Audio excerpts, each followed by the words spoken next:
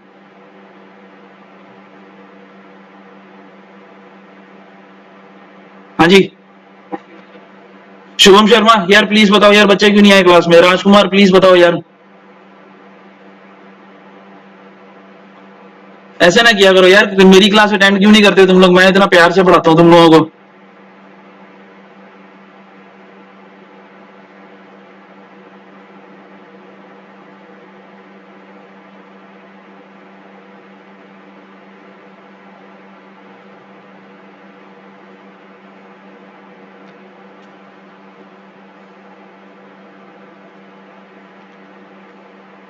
हाँ तो बेटा मैं आप लोगों के आगे बात कर रहा था system dot out dot print Elon.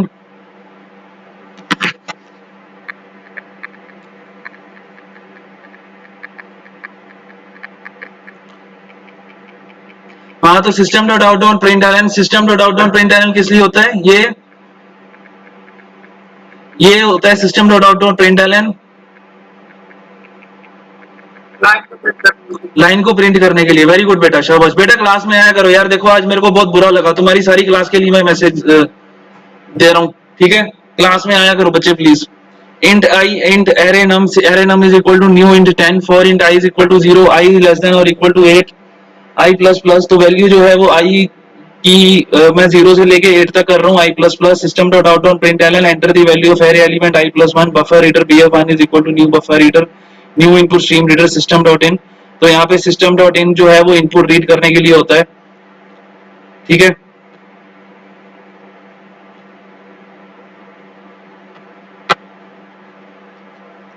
So array num is equal to integer dot parse in bf1 dot read line. यहाँ पे मैं रीड इनपुट कर रहा हूँ system dot out dot println the values in reverse order. यहाँ पे values जो है वो उल्टी ऑर्डर में मैं रिवर्स ऑर्डर में प्रिंट कर रहा हूँ। इसको डिलीट मारे यार, जल्दी बताओ प्लीज, समझ में आ गया कि नहीं आया, जल्दी बताओ यार। समीर अंसारी बताओ यार प्लीज। आ गया सर, आ गया सर। उड़ा दें, डिलीट कर दें इसको, कर दो सर। ठीक है फिर. Now this is how you have to delete a file. Right click on it and then click on delete. And it is saying safely delete with user search.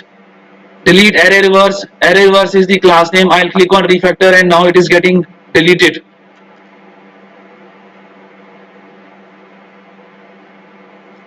Array transpose.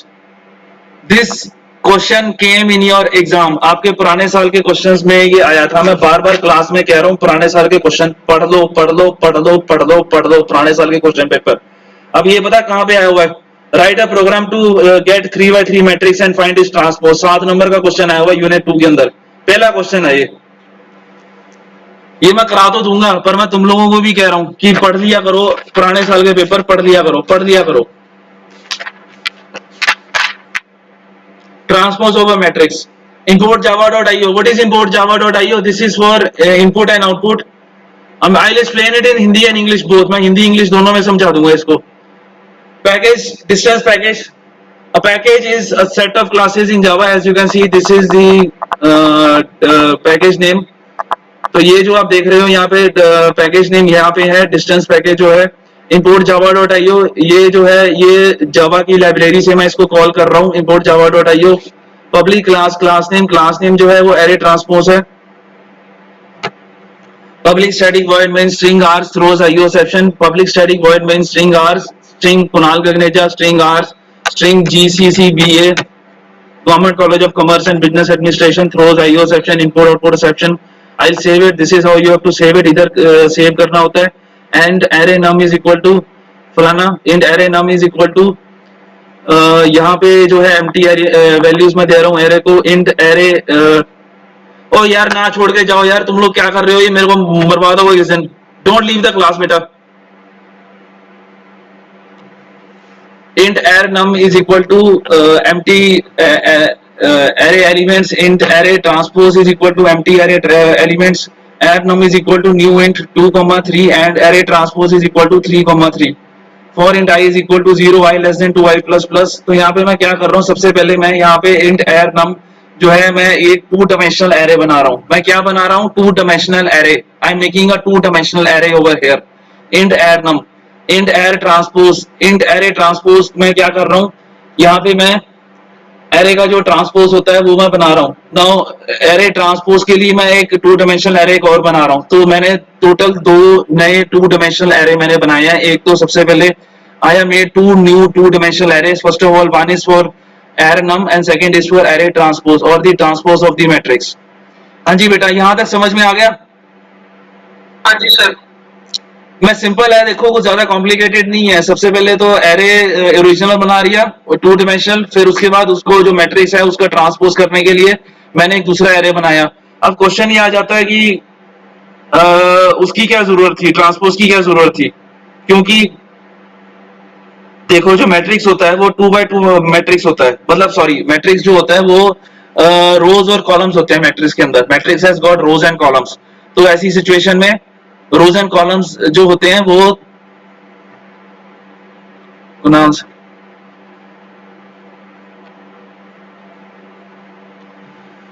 Matrix जो होते हैं रोज and columns की form में होते हैं. ठीक है.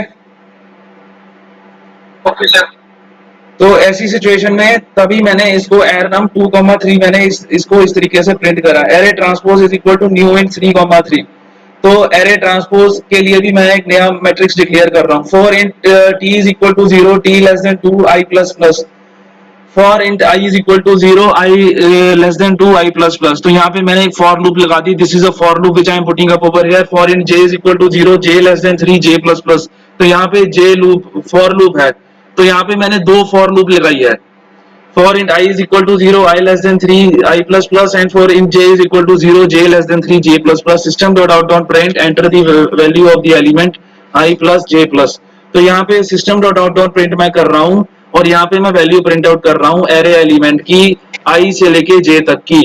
तो buffer reader bf1 is equal to new buffer reader new input stream reader system dot in. यहाँ ये इसलिए हो रहा है ताकि मैं वैल्यूज दे सकूं अपने जावा प्रोग्राम को. This is to give the values inside your Java program. Java program को वैल्यूज देने के लिए इसका इस्तेमाल करता हूँ. array num ij is equal to integer dot parseInt bf1 dot readline.